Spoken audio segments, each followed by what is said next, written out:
Welcome to the Montgomery County Department of Permitting Services podcast. I'm Gail Lucas, your host. I'm also the Division Chief for the Customer Support and Outreach Division here at DPS. We have two guests on the show today, and we will be talking about an exciting local program, the Construction Trades Foundation, that introduces and prepares high school students for careers in construction trades such as carpentry, electrical, HVAC, principles of architecture, and computer-aided design, or CAD. Today, trades are not just a fallback. They are a path forward as more skilled workers are needed to enter the construction industry. I want to welcome MCPS, Montgomery County Public Schools Supervisor Steve Boden, to the show, along with our director, Rabbiah Sabbakhan. Welcome, gentlemen. Thank you. Let's start with you, Steve. Tell us about your job with the CTF program and what does that entail? Who do you supervise? Great. Thank you so much for having me today. I have the pleasure of being the supervisor for many of the different career and technical programs, including construction technology. And so as a part of our construction technology program, we have a very close relationship with our business partners because it's very important to us at the school system to make sure that the things that we're teaching kids today are the things that they'll see in the careers for not just today, but also tomorrow. We want to prepare them to be workforce ready. So I oversee many of the different curriculum components, as well as working with teachers on professional development. And as a part of making it real, we have a student design and student built home project that all of our students are not just introduced to the careers, but actually immersed in this industry. How long has this program existed with MCPS? Yeah, the program was actually started 50 years ago. Wow. So in 1976, our business partners came to the school system and said, you know, you've got a great plumbing program at this high school and a great carpentry program at that high school, but how do we bring them all together and make it real world? And so at the time, they created the Montgomery County Students Construction Trades Foundation, and it's a nonprofit 501c3. And the directors at the time went out and took an unsecured loan and bought a piece of land. And we have had students over the years that each year we have a design competition, and the students in our architecture and design program actually are given specifications. They design a home, and we work with architects and builders and developers. And at the end of the design process, a home is chosen, and we build that home the next year. And so over the years, we've built, we're just finishing the 44th home designed and built by students in Montgomery County.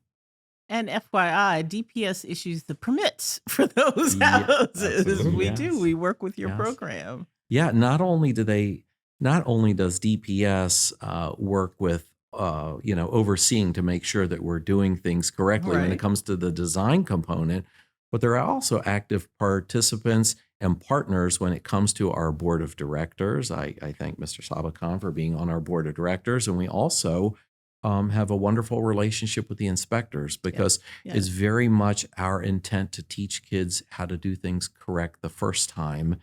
And so having that partnership, that partnership with the Department of Permitting Services is core to everything that we do. So not only do our students learn the right way to do things, but also our teachers learn about it, because very often there's emerging technologies that we need to know about and changes in permittings and permitting processes and standards.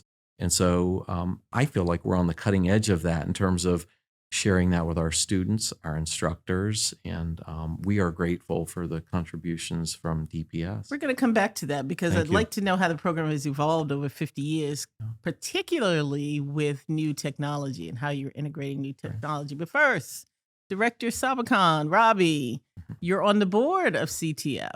I am. I'm very, very excited to be participating on the board at CTF. It's been a great experience so far. So. How did that happen? It actually, I think, developed from, as we are now in Building Safety Month, previous years, as part of our outreach, we had reached out to Edison and the CTF to promote the awareness of Building Safety Month, Yes. and we thought an ideal audience would be the trades students at Edison, and it took a little work, but we finally connected and wound up doing a big outreach session to the students a couple of years ago, and it just kind of developed like, hey, would you mind being part of the board? I said, absolutely. I didn't, without hesitation, because there's a connection. There's a need to to bring permitting to the trades and the Trades Foundation. It's to me it's an automatic thing.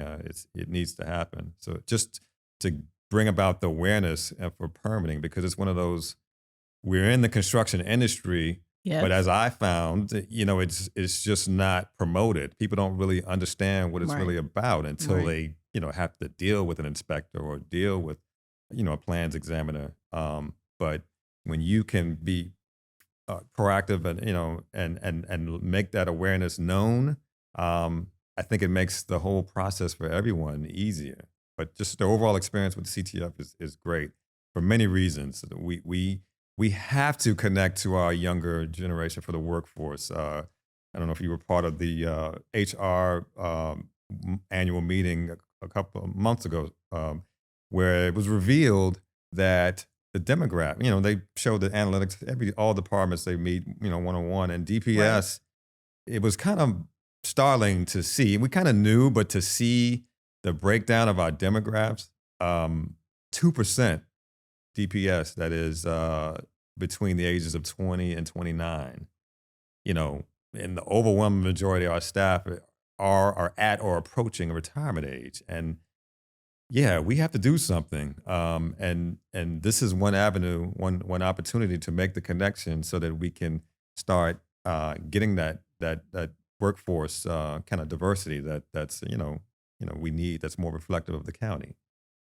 Steve, how many students are in your program, and how do students sign up for it or get recommended for it? How does that happen? Sure.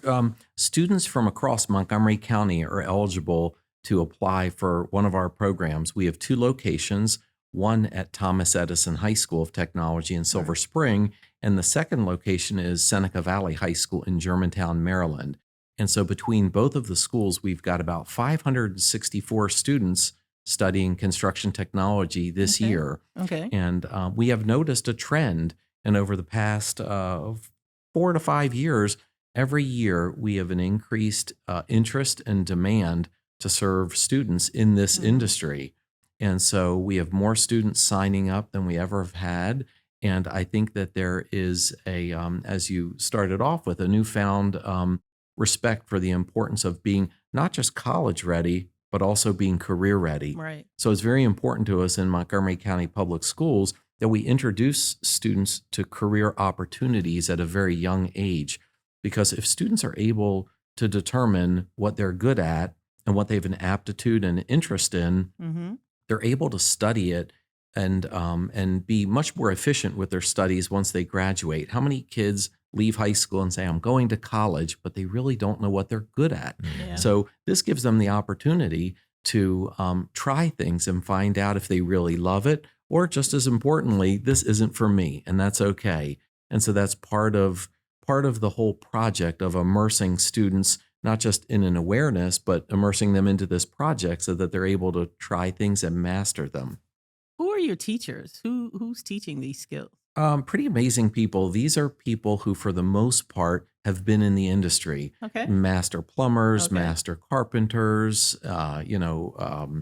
architects who have a passion to kind of bring the industry into the classroom for students.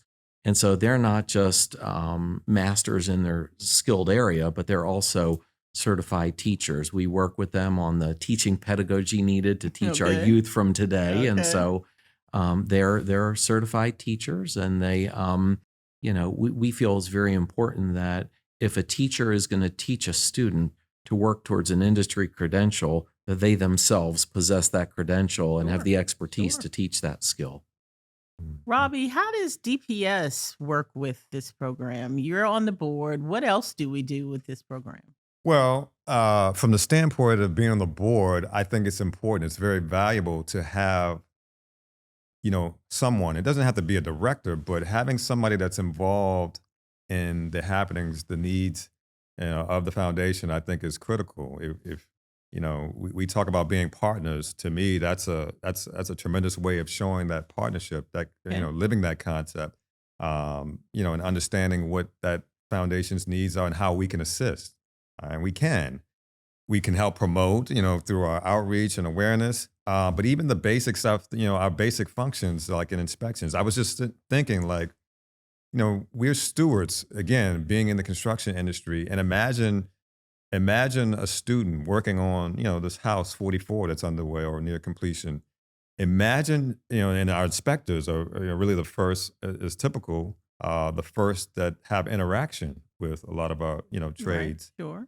But imagine if our inspector was not encouraging, was not motivating, it's particularly to those young students. Imagine if they were being nasty or standoffish, or which we're not. And so the traits that we demonstrated, I think, are what's needed to help motivate people to, hey, this field is definitely where I want to be. So being those stewards, I think, again, just from doing our basic functions, being able to help, whatever way we can to help that house get completed in a timely manner and without, a lot of headaches, is the basic things. We want to do that for any project, obviously, but just doing whatever we can to provide those functions, but at the same time, motivate and encourage those students that, hey, you're making the right decision. Because it can Sure. go south Sure. easily if they Right. see, oh, yeah, what I saw with that inspector today, I don't think I want to do this. Mhm. No, we Mhm. want to make sure that we're encouraging them. Steve, you said this is a 50-year program. Yes. Technology has changed tremendously in Yes. 50 years. Yeah. How have you incorporated new technologies into this program, new ways of building? I think the board and the board kind of collaboration that Mr. Sabbakhan was referring to is like critical, because those communications and those relationships are what helps us stay ahead of whatever technology is coming out. Sure. There were times when I remember our board, which is made up of leaders from our business community. They Mhm. may be builders, Mhm. architects, developers, and they're giving us guidance from a school system perspective. But I also remember our board member who they were consulting with, at one of the board members saying, "Hey, I hear this is coming down the road." Okay. And those are some of my Okay. favorite conversations. When you hear technology changes are coming down the Sure. road, Sure. and the permitting, office is the one kind of giving us the 411 on where things need to be, Mhm. what will make a safer house. And it could be everything from, some of the things that jump into my mind are sprinkler systems. They were not always required on Right. a Right. residential construction. Right. Well, I remember when it was incorporated in, and I remember our builders going over to the DPS, staff saying, "Hey, what's coming down the road? Mhm. How's this going to impact our industry? What changes do we need to incorporate?" Energy requirements. Yeah, that's the second one. I remember energy requirements. Energy requirements was a huge change that actually caused us to change our curriculum to make Okay. sure that we were in alignment, not just with Department of Permitting, services standards, but also to make sure that they knew where the industry was going when it came to green technology, and understand better how, you need to frame a wall differently, because it impacts every single trade, from the Yes. carpenters Yes. to every. It's not just putting up different insulation. They have to Right. actually frame the house differently. When you talk about framing a house, there's an entirely new thing. You think, oh, they're just hammering nails. No, there's wall bracing and other wind standards that have been incorporated in through the years. How have we learned it? Through our partnerships with Department of Permitting Services. It's critical relationship to make sure that we're, as I say, not just preparing students for today, but also for the world that's coming down. Absolutely. Now, Steve, there is a student built house that will be part of the cornerstone ceremony this spring. yes. Tell us about that house and tell us Okay. about that ceremony. Great. Right now, we build a home every other year. Okay. So it takes us about 2 years to complete a house Sure. from the ground all the way up. And so we are going to be completing our 44th home this year. It'll be May 26th is the cornerstone ceremony where we take the final brick and place it into the house to Okay. commemorate the students' achievement, because we've got 2 years worth of students who have contributed Okay. to this house. And this is an opportunity for the community to come out and celebrate the great work of all of our students, our Mhm. teachers, our board contributions to show how we can come together, we can solve problems, we can learn new technology, and it's kind of a monument that stands there in recognition of all the work that we've done as a community together. Fantastic. Fantastic. How can the community be involved in that, or is the community involved in this? We invite our community to Okay. come and celebrate with us and ask our students questions. Ask our students, what they did, what they contributed. Sure. And, that's the type of interaction that we're, hoping for, because our students are really proud. You won't have to ask them twice about what they did and how they contributed. They're very excited about it. And we'll also have our business partners What there. happens with these houses? Great question. The houses are sold on the open market, Okay. and the idea is that the money that is recovered from selling the Okay. house Okay. will go into paying down the loans that we took to build the build the house. So house. it's a real business. It's a nonprofit. Our budgets aren't refilled every year at the end of the year. This Yeah. is something where when the house is sold, it goes back in to replenish, paying off the loan. And then it will also be something that we'll use to purchase our next piece of land. Sure. And so, Sure. land is quite honestly our biggest struggle. Okay. If there's someone out there with a piece of land and they want a shameless plug, they want to Sure. work with us. Why not? We would love to, be aware of purchasing a piece of land, or maybe someone wants to donate a piece of Donate, land yeah. to the foundation. We would love to do that. I thought of one other major area that we've partnered with DPS. I hope Talk I can. about it. Great. That in the past we've had, and I'm sure we'll hopefully do this in the future. We've invited all of the inspectors to come out, because a lot of the work Okay. that we do at the house site is done in a fishbowl. Meaning everybody's watching what we're doing. They're giving their advice, their feedback, because we want to make sure kids learn how to do it right. Sure. As mentioned, we want them to do it not just right, but in a safe manner. So there are opportunities where all the inspectors are invited in, and you'll never hear another builder say, "We invite all the inspectors in to critique our work." But that's exactly what we want to do. We want them to come in. We Okay. want them to tell us what we're doing well and give that reinforcement, and also tell us what we need to do better, because we want the house to be something that the kids can be proud of and the teachers can be proud of, so that when we sell it, that really is something that they can celebrate. And so that goes back to the May 26th opportunity to celebrate and come ask questions Sure. and be a part of our Fantastic program with Yeah. our youth. Robbie, what do you want people to remember from this? What do you want our listeners, our viewers, to walk away with understanding?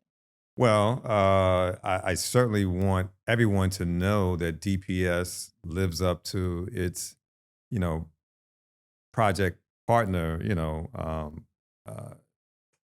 mindset, that we truly, want to serve the community with which we serve, to be partners. And again, this is a tremendous opportunity, not only from the standpoint of giving, and I mentioned encouraging and motivating, because we always want to see our young students, be ready for the future.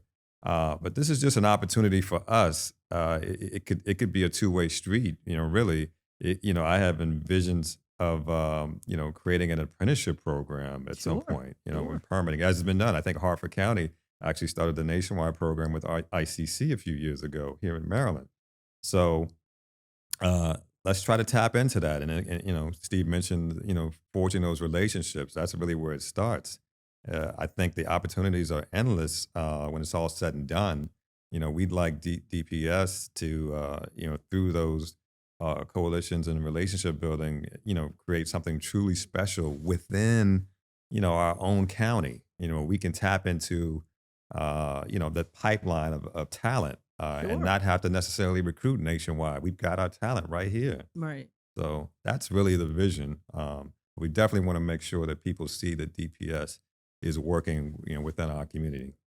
Steve, we're going to give you another opportunity for a shameless plug. What else Oh, does your program okay. need? What else can our viewers help you with? Well, land is definitely our number one need right now. Okay. As you know, in Montgomery County, it's becoming, ever increasingly difficult to find infill lots. But, as shared, I think, it's great for the students to see people in different career opportunities. Like, for example, right now we may be, educating a student about the skills needed to become a carpenter, an architect, an electrician. But it's also important for them to see other people who are professionals in the industry Okay. and how they learn their career path. So when you have the director of permitting services coming in and talking with kids and they say, oh, that's how he did it, that really helps them kind of see themselves in their future. And so, we appreciate all of our, all of our partners who come in and support us, whether they want to move on and become the future workforce here in Montgomery County or elsewhere. We just want them to have all of these wonderful opportunities. And I do think it will come back to serving Montgomery County with, the best and the brightest, workforce here. Sounds absolutely fantastic. Are there any other programs like this anywhere in the country? There are programs that do the construction technology Okay. component. Here in Montgomery County, we actually have 4 nonprofit educational foundations. Okay. We have the construction trades that does the home building. We also have the Automotive Trades Foundation, another 501c3 where we run a licensed used car dealership. Okay. We renovate and resell about 60 vehicles a year to our community. We have a car sale coming up this Saturday, and we have an IT foundation where we do computer renovation. So we have a computer sale coming up Okay. this weekend where we Okay. resell refurbished computers to folks in the community for a very reasonable price. And then we have a hospitality foundation called Farm, where we partner with our local hospitality community so that students can see opportunities within those industries. But back to your question, other areas that have construction, there are other districts that do construction technology, and we work very closely with them. I know that we've worked closely to launch this type of a program with the District of Columbia Okay. with their public Okay. schools. And I know that we've worked very closely with Prince George's County as well as Fairfax County with their Yes. programs. Yes. So we need to learn from each other best practices and learn how we can all do it better. So So, Steve, if people want more information about this program, how can they get that? great. They could reach out to us on our website, which would be under Montgomery County Public Schools, ctfcareers.org. Okay. And we would welcome any input from our community as well as additional business partnerships. Okay. And I understand, I just learned that you are a product of this program. I am. I was a graduate of the program Okay. back in the 80s, and Back in the dark ages. yeah, back in the dark ages. Yes. So, I actually went through the construction electricity program, Okay. and then I also did the. At the time, there was a woodworking program where we built the kitchen cabinets and bathroom vanities. So I had the privilege of Okay. building them for one of the homes many years ago. And it's interesting because we have many graduates who have gone through the program in all of the different trades who are now coming back and volunteering with our program. Very And nice. it's great that they're giving back, but it's even more important that they've been successful in the industry that they've chosen. And Okay. many times they're owners of their own companies, which is quite remarkable. Again, excellent program in Thank you. Montgomery County Public Schools. Thank you, gentlemen, for being with us today on the podcast. And thank you, listeners, for tuning in. If you like today's conversation, don't forget to subscribe, share, and check out our upcoming episodes. Do you have an idea for a topic or a question for an upcoming episode? We want to hear from you. Email your ideas and questions to dps.podcast@montgomerycountymd.gov. Remember, the Montgomery County Department of Permitting Services is here to help you, our customer, succeed. Check out the DPS website, montgomerycountymd.gov/DPS, to find information and resources to help you with your next project. If you have any questions about the permitting process, you can reach out to our customer support team by calling 311 or 240-777-0311, or stop by our offices at 2425 Reedy Drive, 7th floor. We have staff here Monday through Friday from 7:30 a.m. to 4 o'clock p.m. to help you navigate our system, to answer your permitting questions, and make sure that you get the information you need to succeed with your project. Remember, DPS is your project partner. This podcast is brought to you by County Cable Montgomery, your source for news and information from the Montgomery County government. Connect with us via cable, Facebook, Instagram, or YouTube by searching for County Cable MoCo.